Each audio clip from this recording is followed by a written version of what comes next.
Hello, everyone, and welcome back to the Stoic Compass. I'm Jim. And I'm Ellie. We're so glad you've decided to navigate life's challenges with us today. Before we dive into today's really relatable topic, do us a huge favor. Absolutely. Hit that like button and subscribe to our channel if you're enjoying the show. Makes sense. It truly helps us out. Absolutely. Your support means we can keep bringing you practical Stoic wisdom for modern living. So, Ellie, today we're tackling something I think every single person listening, and certainly us, has experienced. Absolutely. You know that feeling when you're on fire? Just crushing it. Riding that wave of creative momentum. Exactly. And then, poof, gone. Vanished? Ah, yes, the dreaded slump. Exactly. You're left feeling, as author Alison Moore so aptly puts it, dead in the water, still wearing the cape. A vivid image, for sure. It is. Right. And that's when your inner critic, mine's probably named Captain Gloom or something charming like that, starts whispering. Yeah. See? This is why you never finish anything. Oh, absolutely. Just give up. Got it. Sound familiar? All too familiar, Jim. Right. Tell me about it. My Ali, as Alison calls her, is a perfectionist. Oh, I see. So she says things like, "You'll never get it exactly right. Why even bother starting again?" Wow, that's tough. Oh, interesting. That makes sense. Indeed. The good news, as Alison Moore suggests in her article, "When momentum fades, what to do when your drive goes missing," I see. and aligned with Stoic wisdom, is that this feeling is completely normal. Makes sense. It's utterly human, and definitely not the end. Exactly. Normal? Well, yeah. Well, I'll be darned. I see. That's a relief to hear, honestly. For sure. So let's explore what to do when your momentum packs its bags and leaves without a forwarding address from a Stoic perspective. All right, let's dive in. First up, Alison says momentum is a flaky friend. Don't wait on her. Oh, I like that title. Yeah, she really hits on something there.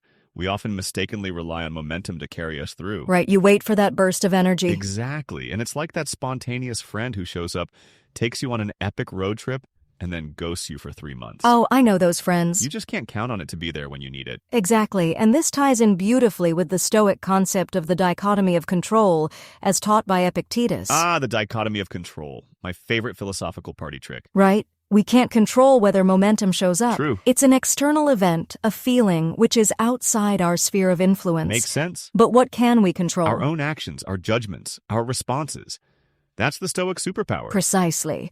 What we can count on is the Stoic virtue of consistency. Right. Not the dramatic, all-caps, crush-it-daily kind of consistency. Makes sense. But the quiet, unsexy consistency that says, "I'm going to work on this for just 10 minutes, even though I don't feel like it, and even while Ali is narrating my doom." Got it. 10 minutes? That feels manageable. Right. Even for someone who struggles with patience, like me. True. It is. Tiny, consistent steps don't feel heroic, but they are the quiet heroes that keep your dream alive when motivation bails. It's about focusing on what's within your control, showing up, even in a small way. Good point. Right. That's like building a wall, brick by brick. Even if you only lay one brick a day, I see. that wall still gets built. Absolutely. Exactly. Now, let's tackle point 2. Silence your inner critic. Your Ali. Right. When the slump hits, your inner critic will seize the opportunity to tell you you're a failure. True. Everyone else is thriving, Ali might say, and you're in pajamas Googling, "What happened to my drive?" Oh, that's a familiar Google search. Right. This isn't truth. It's just noise trying to turn a temporary pause into a permanent verdict. A core Stoic principle, again, is to discern what is and isn't within our control, and to control our judgments. So instead of just accepting that negative chatter, we challenge it. Precisely. Remember this. Rest is not quitting. Stillness is not failure. Right. In fact, it can be like compost for new growth. Makes sense. Don't let your inner voice convince you otherwise. Yeah. Marcus Aurelius, in his Meditations, reminds us how little power external things have over us, and that includes the fleeting whispers of our own self-doubt. I like that.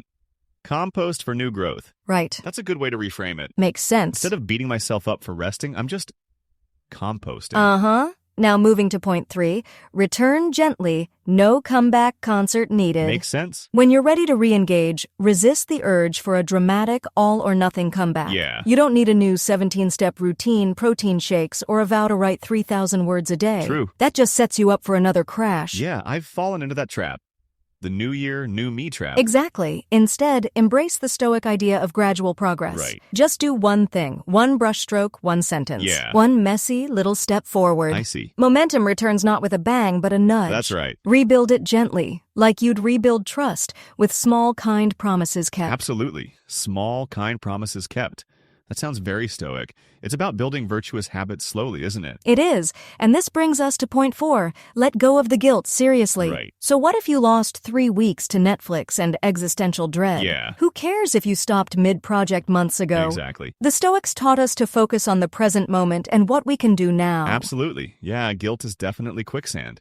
It just sucks you down. Totally. Guilt is not fuel, it's quicksand. Right. It traps you in the past, preventing action in the present. Makes sense. Instead of shaming yourself for the stall, celebrate the return. Yeah. Even the desire to come back, to try again, is a triumph. Absolutely. You could have stayed numb, stayed stuck, but you didn't. True. That intention, that spark matters. I get it. Let go of the shoulds and embrace the can. That's a really powerful reframing. Right. Celebrating the desire to return. Makes sense. I like that a lot. Yeah. It makes me feel less like a failure and more like a survivor. Indeed. Point 5, reconnect to the why, not the how. Right. When the how feels heavy, when the plan becomes a burden, go back to the soul of it. Makes sense. Why did you care about this in the first place? Yeah. What lit you up?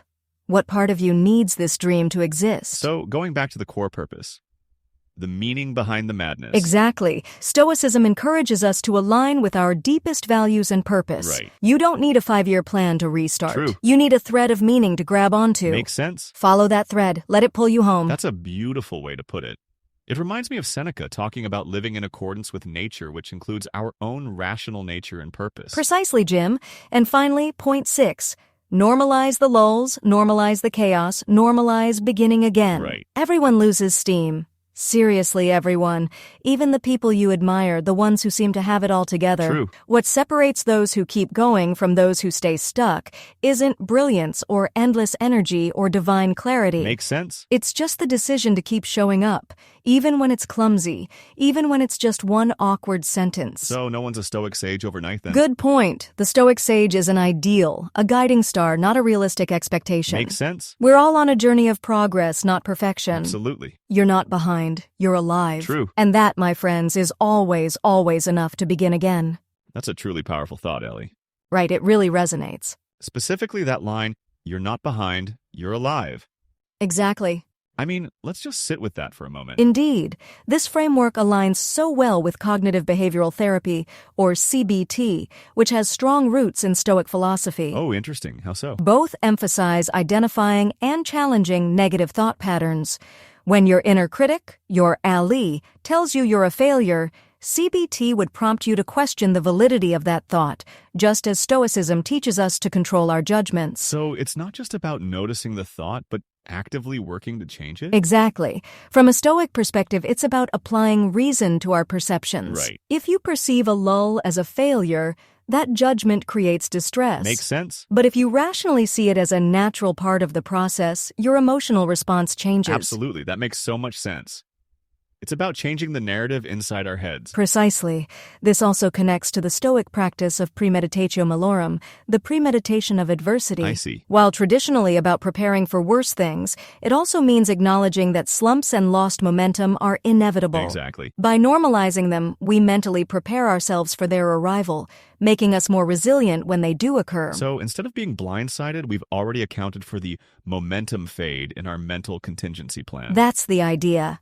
It's about cultivating a robust inner citadel, as Marcus Aurelius might say, that isn't shaken by external circumstances, even if those circumstances are our own fluctuating motivation. Well, Jim's inner citadel is getting a serious upgrade today.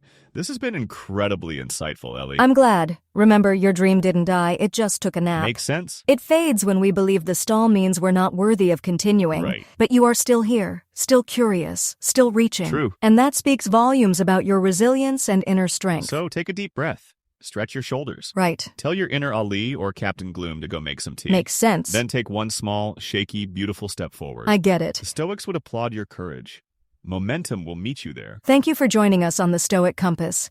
We hope this episode has given you the philosophical tools to pick yourself up when momentum takes a break. Until next time, stay curious, stay engaged.